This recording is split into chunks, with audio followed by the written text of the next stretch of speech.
امام ابو حنیفہ نے شاگردوں کو کہا سیب مت کھاؤ. میں نے جمعے میں کہا کہ لوگوں سیب مت کھاؤ.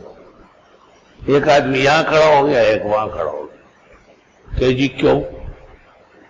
میں نے کہا کہاں کیوں؟ ایک نے ایک جگہ کا نام بتایا جہاں سیب کے باغات ہے، دوسرے نے اس ملک کا نام. میں نے کہا یہی تھا ابو حنیفہ نے کہا کہ پاگل ہو جائے گے. حرام سے بیٹھے رہتے پتہ ہی نہیں چلتا. سیب ہر ایک ہضم نہیں کر سکتا، فولادی چیز ہے. جس نے کہا ہے کہ ایک سیب روزانہ ڈاکٹر کو دور کرتا ہے، اس کے باپ پہ لانا تھا. کذاب تھا وہ بہت بڑا. وہ ابو حنیفہ کے جوتے کے تلوے کے برابر نہیں کھاؤ، ورنہ بڑا کام نہیں کر سکے. ہر وقت دماغ پر پریشر ہوگا، دباؤ.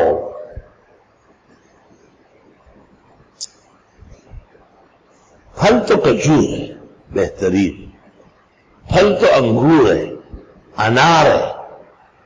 خوشحال خان خٹک نے انار نامہ لکھا ہے اور 500 فائدے لکھے اور تعجب کیا ہے کہ میں حیران ہوں کہ لوگ انار کھا رہے ہیں پھر بھی مر رہے ہیں.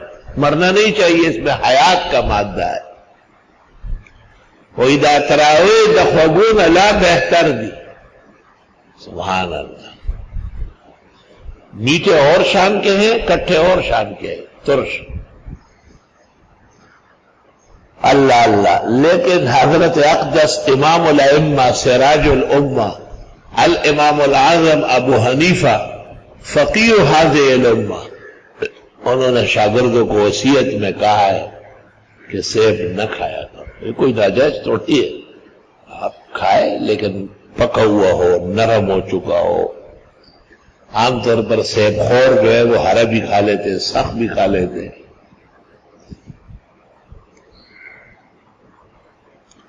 میں نے تو جب بھی امام اعظم کی باتیں دیکھی ہے نا تو میں حیران رہ گیا کہ یا رب، نبوت آپ نے ختم کی ہے محمد صلی اللہ علیہ وسلم پر، مگر عقل کے خزانے ابو حنیفہ پہ کھولے. اور خوشی محسوس کی چند رکعت نفل پڑے کہ ہمیں امام ابو حنیفہ سے وابستگی نصیب ہوئی ہے.